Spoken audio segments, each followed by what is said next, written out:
a preguntas y comentarios. Son exactamente las 19:29. Le damos la bienvenida a Daniel Blancas de Crónica, Otilia Carvajal, y nos vamos uno y uno de este lado. Por favor. Yo no soy Daniel Blancas, soy Marco Antonio Olvera. Perdón, es cierto. Perdón, soy Marco Antonio Olvera, reportero de la revista Énfasis y del canal de YouTube Marco Olvera Oficial. Doctor, según la Secretaría de Relaciones Exteriores, al país han llegado 17 millones de vacunas contra el COVID. 7 millones de ellas han sido aplicadas a personas mayores de 60 años. Usted y el presidente de la República han dicho, tanto en la mañanera como en este foro, que si se vacuna a las personas mayores se estaría reduciendo en un 80% la mortandad de la población en México. También usted dijo aquí que la prensa mexicana está fascinada por los números luego de que se superó la cantidad de 200,000 personas que perdieron la batalla contra el COVID-19. Yo diría que más bien es una prensa carroñera, sedienta de cadáveres. ¿Por qué le digo eso? Porque hay un grave problema en Hidalgo y en algunos otros estados donde se ha aplicado la vacuna, pero existe datos no precisos, pero entre 10 y el 15% de los adultos mayores no se está aplicando la vacuna contra el COVID-19. ¿Cuál es la ruta del gobierno federal para obligar, entre comillas, a estas personas? ¿Por qué digo que es una prensa carroñera de cadáveres? Porque han difundido información donde otros casos han tenido problemas con la vacuna en otros países y obviamente se ha infundido miedo en la población mexicana, entre los adultos mayores y sus familiares. ¿Cuál es la ruta del gobierno federal para invitar o persuadir a que estas personas se vacunen, porque finalmente siguen siendo un riesgo para el resto de la población en México? Cómo no, con mucho gusto. Gracias y perdón, Marco Antonio, por cambiarle de nombre. Marco Antonio Olvera, la pregunta es muy útil y muy importante. La voluntad de las personas y sus familias, con quienes frecuentemente uno intercambia opiniones para tomar decisiones, es muy importante que sea respetada. En ningún caso estamos considerando obligar a las personas a que se vacunen. La vacuna es completamente voluntaria. Pero ciertamente, cuando se trata de una enfermedad infecciosa, existe un dilema o una tensión a resolver entre la libertad individual, que enfatizo, debe ser invariablemente respetada, y la necesidad de disminuir riesgos, no solamente en la persona que va a ser en un momento dado invitada a vacunarse, sino en sus familiares, su comunidad y en general en la sociedad. Es claro, desde el punto de vista científico de la salud pública, que entre más personas se vacunen, más rápidamente va a ceder esta epidemia, más rápidamente va a disminuir el riesgo de que cada una de las personas, usted, nosotros, tenga menor exposición al virus y que haya menos casos, menos personas enfermas, menos personas que se necesitan hospitalizar porque están graves, menos personas que desafortunadamente pierdan la vida. Algunas de esas personas pueden ser los familiares de la persona que nos escucha y que está reflexionando sobre si debe o no vacunarse. Puede ser que el riesgo lo corra usted y decida no vacunarse. Es una decisión libre, totalmente libre, y el gobierno de México no le va a obligar a que se vacune. Pero considere la posibilidad de que ese riesgo no solamente sea para usted, que está ejerciendo su derecho y su libertad de decidir vacunarse o no vacunarse. Puede ser que el riesgo sea para su esposo, para su esposa, para su mamá, para su papá, para sus tíos, tías, vecinos, amigos, parientes, para cada una de esas personas que usted quiere y usted aprecia y usted no quisiera ver que sufran una complicación. Y a veces no es tan obvio pensar que la persona de mayor edad es la única que se puede enfermar o complicarse si se enferma de COVID-19. A veces es la persona más joven y resulta que había en casa una persona adulta de 68 años de edad, digamos mamá de algunos hijos, treintones y cuarentones, y resulta que quien enferma es el hijo o la hija, y quien sufre una complicación es esa persona más joven que usted quiere, que usted aprecia y que usted no quiere verla enferma. Entonces, ese es el tipo de cosas que hay que considerar cuando se toma la decisión de vacunarse o no vacunarse. Su bienestar, su protección, pero también la de sus seres queridos. Por eso es importante. Ahora, respecto a lo que dice Marco Antonio, también le agradezco porque desafortunadamente la desinformación lleva a causar daños a la sociedad. ¿Por qué razón? Porque se filtran ideas que no tienen verdad, ideas que son confusas, ideas que infunden miedo, ideas que confunden a la población. Por ejemplo, el pensar que la vacuna contra COVID puede causar algún daño. Como mostramos todos los días, desde el primer día que empezamos a vacunar, conocemos que es extraordinariamente raro que las personas tengan alguna reacción cuando son vacunadas, 0.2%. Pero es todavía más raro que una persona tenga algún daño de consideración que pudiera hacer que se deba hospitalizar.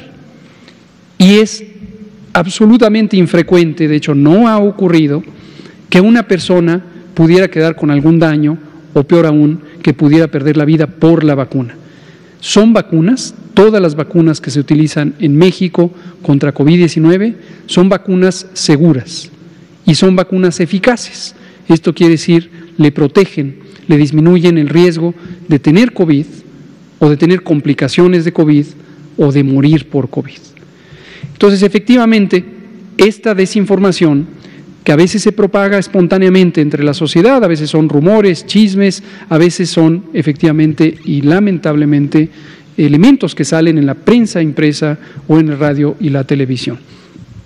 Y pueden estar contribuyendo, no creo que sea la causa, pero sí pueden estar contribuyendo a que se propaguen más rumores que desprestigian a las vacunas y que finalmente cuando llegan a oídos de personas en una situación concreta de vivienda en la zona rural o también en la zona urbana, les incline a pensar que no deben vacunarse.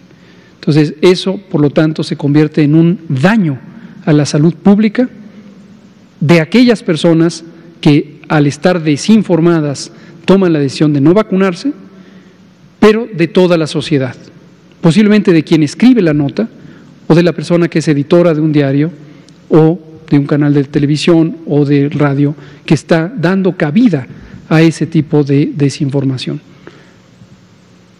Una segunda pregunta, doctor, si me lo permite. En junio del año pasado usted fue designado como nuevo miembro del Comité de Expertos Internacionales de la Organización Mundial de la Salud. Es correcto. ¿Qué le dicen las autoridades sanitarias a nivel mundial sobre esta tercera oleada que probablemente azote al mundo entero?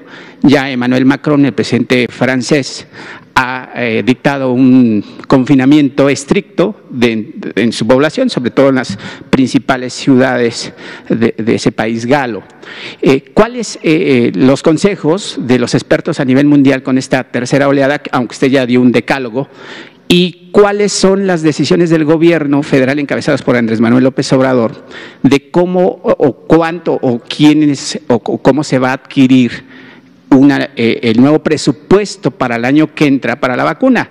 Porque esto es para este año, pero la vacuna del COVID-19 obviamente va a ser consecutiva porque el COVID-19 llegó para quedarse, sobre todo que en México especialmente pues somos hipertensos, tenemos enfermedades coronarias, somos diabéticos, somos obesos y obviamente pues eso persiste.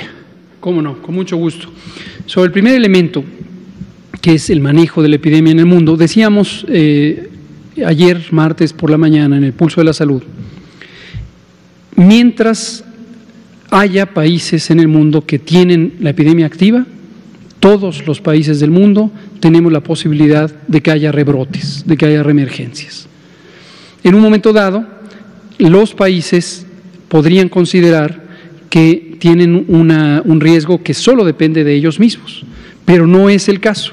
También depende de las múltiples interacciones o intercambios de personas y de bienes que a veces vienen transportados también por personas entre los países.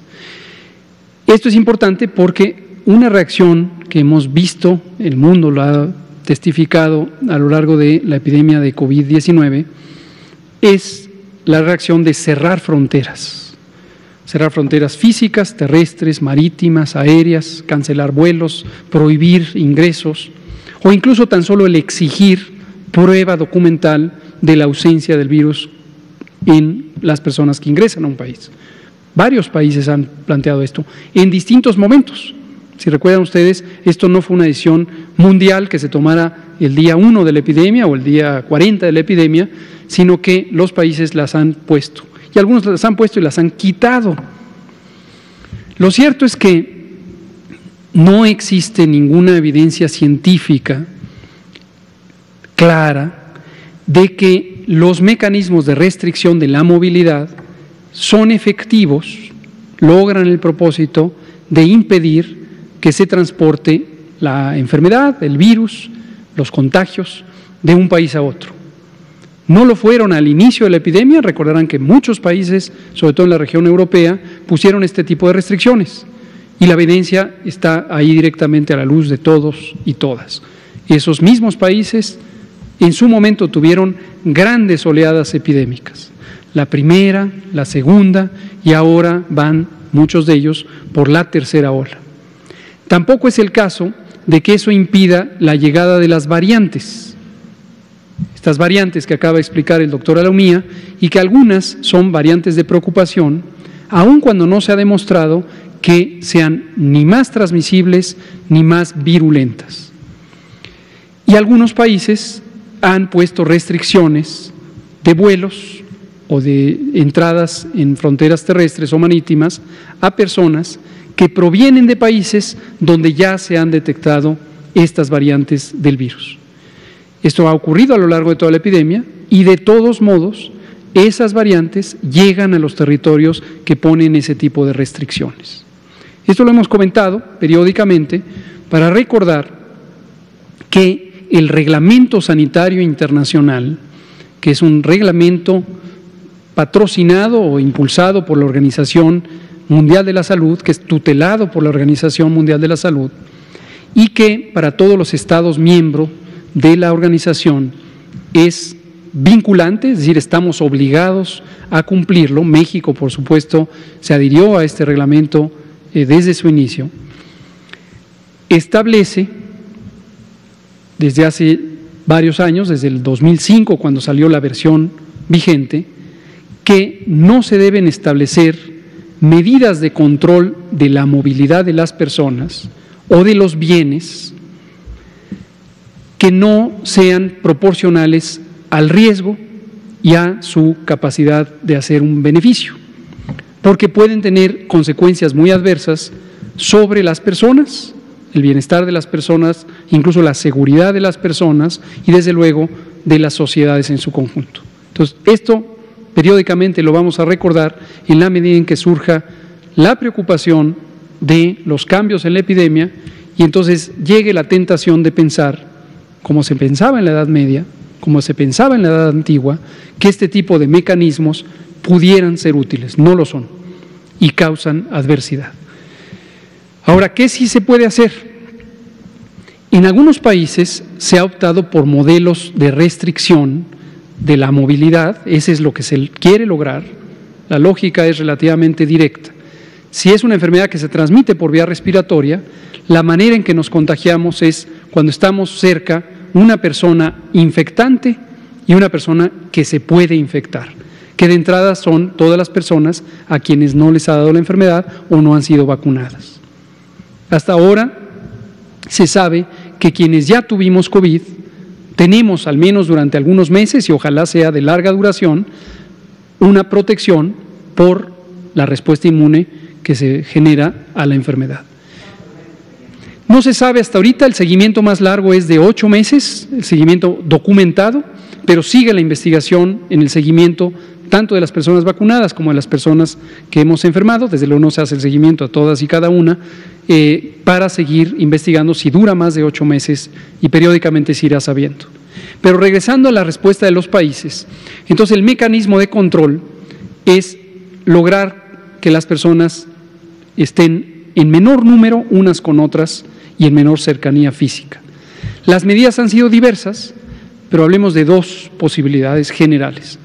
Una, que han optado algunos países, que es la restricción reforzada por disposiciones legales o administrativas, o incluso el uso de la fuerza pública, pero dirigidas a las personas. La persona obligada a quedarse en casa, a no ir al trabajo, a no ir a la escuela, es la persona física, y es la persona en la que la ley, la reglamentación, el decreto obliga, y de no cumplir puede haber sanciones. Ese es el modelo que han seguido algunos países. En México, deliberadamente, conscientemente, planeamos desde febrero de 2020 un abordaje diferente que consiste en que la entidad obligada no son las personas, de modo que no tiene lugar que se sancione a las personas. A nadie se le puede arrestar por estar en la calle sin cubrebocas o por haber salido cuando era semáforo rojo y no le correspondía ir a un trabajo que no debía estar operando.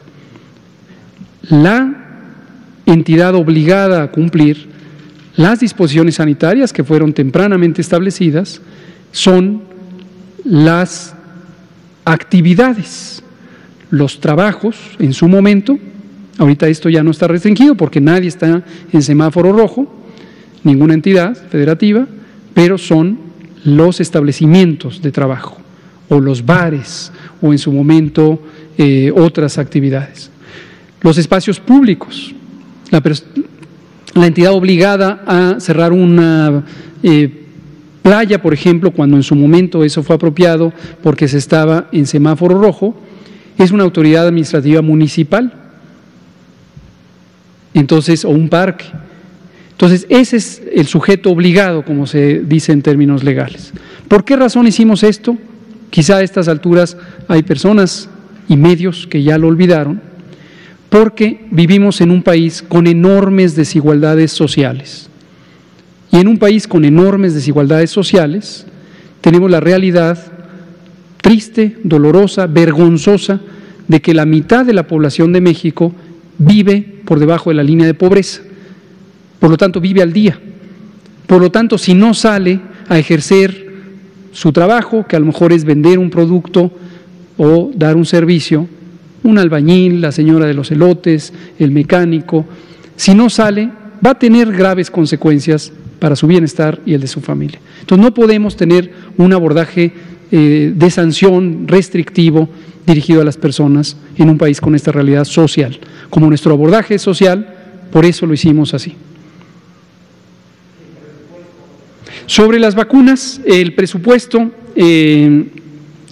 la Secretaría de Hacienda y Crédito Público ha ido encontrando los mecanismos para que el dinero, todo es dinero público, se recanalice, se reoriente en algunos elementos donde ha habido lo que los funcionarios de Hacienda le llaman las economías, donde ha habido ahorros, se canalice a esto, y ellos se han encargado de ir orientando la disponibilidad de presupuesto. De momento, en una previsión para el presupuesto de egresos de la Federación de 2022, es todavía muy temprano, no se tiene ya preconcebido cuáles serían los medios de financiamiento, pero dada la experiencia muy positiva de toda la mitad de 2021 en donde se empezó a planear esto, perdón, de 2020 y lo que llevamos de 2021, tenemos la confianza de que habrá ese dinero. Y el presidente López Obrador ha sido muy claro en que esta es la prioridad y por lo tanto debe garantizarse el financiamiento. Muchas gracias. Otilia Carvajal, el diario La Razón. Buenas noches, Otilia Carvajal de La Razón. Subsecretario, hoy la Organización Panamericana de la Salud hizo una recomendación a varios países, incluyendo México, sobre posponer las elecciones debido a que hay el riesgo de un repunte. Entonces, preguntarle si esta medida sería adecuada, posponerlo, o los protocolos que se van a implementar son suficientes para garantizar que el proceso electoral se pueda realizar de manera segura. Muchas gracias. No tengo todavía conocimiento de esa recomendación así de explícita, pero le pido al doctor Alomía si lo comenta. de la OPS, si bien es cierto, como una, digamos, recomendación general, esta que se menciona, no es la única, sino que también en la conferencia de OPS mencionaron que en los países en donde haya procesos electorales, también lo que se puede llevar a cabo es precisamente el aseguramiento de las medidas preventivas durante en este caso durante los momentos de la elección. Inclusive también hablan en sus recomendaciones de, si los países obviamente cuentan con el tiempo y cuentan con los recursos, implementar, como ya algunos países lo hacen, las votaciones de tipo virtual o a través de sistemas informáticos, y obviamente son una serie de recomendaciones que van dirigidas a disminuir la probabilidad de contagios. En el caso obviamente del país, en recomendaciones y conversaciones que se ha tenido con el Instituto Nacional Electoral de manera previa, se ha optado precisamente por el tema que tiene que ver con el incremento de las medidas de prevención al momento, así como se llevan a cabo o se tienen los lineamientos para tanto espacios públicos abiertos y espacios públicos cerrados. Si uno implementa estas medidas, como actualmente se hacen en centros comerciales bajo ciertos niveles de riesgo, en tiendas en donde se venden los productos alimenticios, en obviamente aeropuertos, es decir, todo tipo de lugares que pueden contener un flujo de personas, pueden implementar y llevar a cabo estas actividades, sobre todo las relacionadas a la sana distancia, la higiene constante de manos, la separación entre personas, pero de seguro estos son temas que en próximas semanas estarán abordándose con mayor profundidad, tanto por parte de la autoridad electoral como de las autoridades sanitarias, recordando que, dado que las elecciones se dan en todo el territorio, hay una participación entonces muy importante y muy activa de las 32 autoridades sanitarias locales que también tienen que ver con este tema. Muchas gracias. Aquí, y le agradezco, el director de la oficina en México de la Organización Panamericana de la Salud amablemente nos aporta elementos adicionales, que la recomendación de la doctora Etienne, Caricia Etienne, la directora de OPS, además fue específicamente para Chile y Perú, que tienen muy próximamente, el 11 de abril, sus eventos electorales. Y en este momento sí, desafortunadamente, en el hemisferio sur, en la región de Sudamérica, estos países, igual que varios otros, se encuentran en una fase ascendente muy importante de la epidemia, en su tercera ola. No es el caso de México, y desde luego ojalá que no lo sea, aunque pudiera serlo. Y el resto, excepto estos dos países, fue, como ya señala el doctor Alomía, recomendaciones generales. Muchas gracias. Vámonos ahora de este lado, por favor, adelante. Gracias. Óscar Sosa para Enrate Digital. Mi pregunta es referente a que las autoridades rusas han confirmado una vacuna para animales para el COVID-19.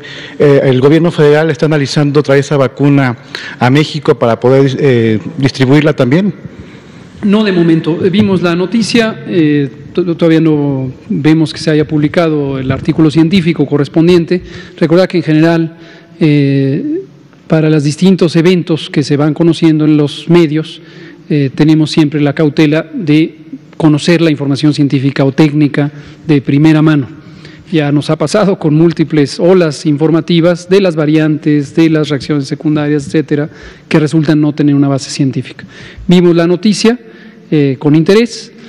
No se ha identificado que los animales, ninguna especie en particular, en este periodo de la epidemia, tengan un papel significativo en la transmisión inicial o en la preservación de la epidemia.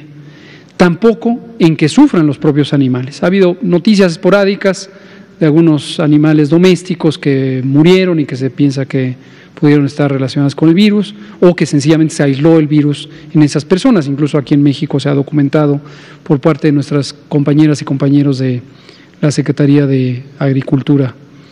Pero no se ha identificado todavía como un tema de interés en salud pública, ni en México ni en el mundo. Sí, muchas gracias. Aquí vámonos con Miguel, con Arturo, y nos regresamos acá con… ¿Usted ya pasó? Gracias. con Liliana Noble y con... Buenas noches, doctor Hugo López-Gatell. Los saludo, doctor José Luis Salomía, los saludo también, y mandamos un saludo también al presidente Andrés Manuel López Obrador. Doctor, rápidamente, dos preguntas. ¿Se va a suspender de alguna manera la conferencia vespertina a partir de mañana por el tema electoral? No por el tema electoral.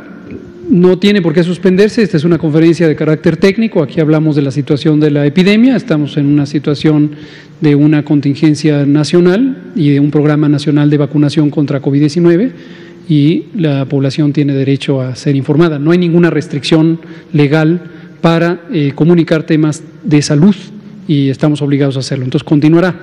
Ahora, aprovechando que ya lo menciona, para conocimiento del público, durante el jueves, viernes, sábado y domingo no tendremos la conferencia presencial. Sin embargo, como hicimos hace un año, seguiremos produciendo el informe técnico y estará a disposición en la portal coronavirus.gov.mx para que ustedes, como ciudadanas y ciudadanos, lo vean o para que la prensa lo pueda utilizar.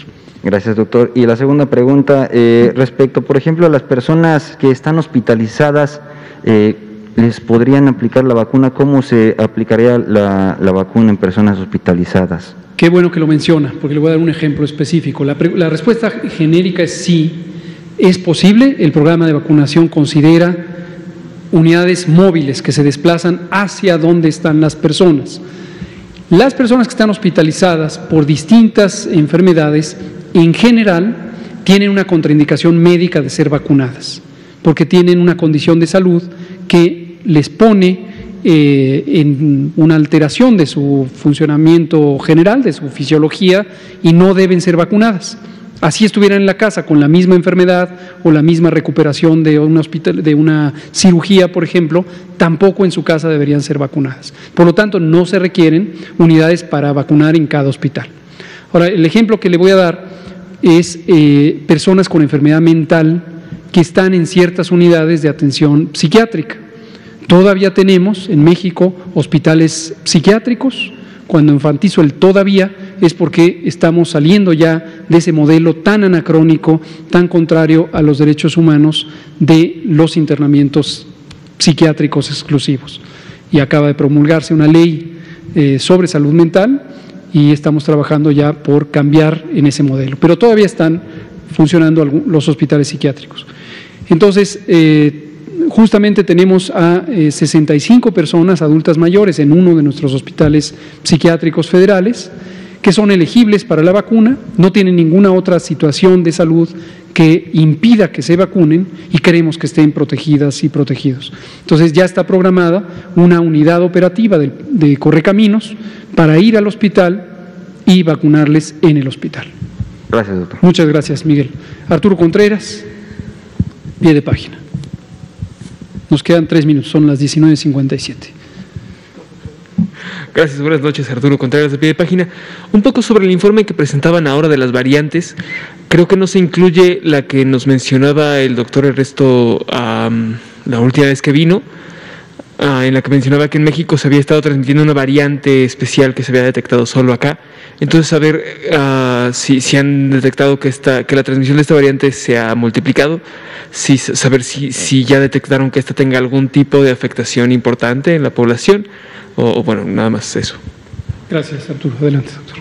Sí, la razón por la cual no está en la tabla es precisamente porque esa potencial variante, es importante comentarlo, esto sale obviamente de las secuenciaciones genéticas que se han estado realizando de muestras de manera aleatoria y provenientes de muchas entidades de la República, y entonces se identifican ciertas mutaciones que están presentes en virus SARS-CoV-2, obviamente tomados de muestras de pacientes con sintomatología. Sabemos que el conjunto o la agrupación de ciertas mutaciones pueden dar origen a una variante, pero para que sea una variante como tal, tiene que cumplir justo con la segunda parte de la pregunta, que tiene que ver con características específicas para al menos considerarse como una variante de interés, ya ni digamos de preocupación. Esto finalmente lo clasifica la OMS y es la que reconoce y asigna esta clasificación a las variantes que en el mundo se van encontrando. Definitivamente las 6 que se tienen identificadas por la OMS, las 3 de preocupación y las 3 de interés, no son las únicas variantes que se han identificado en el mundo, son muchas más. Entonces, sino que este conjunto de mutaciones que se ha identificado en México, pues se mantiene un seguimiento sobre las mismas. Obviamente no se ha identificado que tengan en lo particular alguna afectación diferente o sobre todo de mayor agresividad, digamos de manera general, que las ya conocidas, más en el marco en el que estamos viendo que en las últimas semanas obviamente hemos tenido una disminución importante tanto de los casos en general como de los casos graves. Entonces, esto obviamente se va a seguir investigando, van a seguir realizando las secuenciaciones y se van a seguir identificando las características clínicas de las personas que lo presentan. Entonces, vamos a estar dando un seguimiento, pero no, esa es la razón por la cual no se encuentra en esta tabla. Muchas gracias, doctora Lumía. Nos queda nada de tiempo, ya son las 20 horas en punto. Muchas gracias. En general, como vamos a tener estos 4 días sin conferencia, dejamos este mensaje para la población. La epidemia sigue en el mundo entero, en Europa y en América del Sur en particular, está en la tercera ola, está subiendo en algunos países la cuarta ola. Mientras eso ocurra en México, a pesar de que ya llevamos muchas semanas, casi 9 si consideramos ampliamente, en reducción, podría subir nuevamente la epidemia. ¿Cómo lograr que esto no ocurra? Con las distintas medidas de protección que hemos dicho por meses.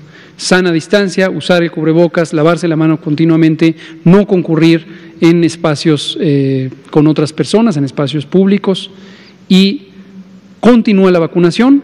La vacunación, tenemos 7.800.000 personas ya vacunadas y seguiremos vacunando, y en las siguientes 2 semanas iremos mucho más rápido recibiendo vacunas, poniendo vacunas para lograr lo más pronto posible la cobertura de la fase 1 y pasar a la fase 2 del plan de vacunación. Hay vacuna, habrá vacuna para todas y todos. Espere su turno. Y gracias por la colaboración que ha tenido, gracias por este sentido de unidad, de solidaridad que tiene la enorme mayoría del pueblo de México para el programa de vacunación.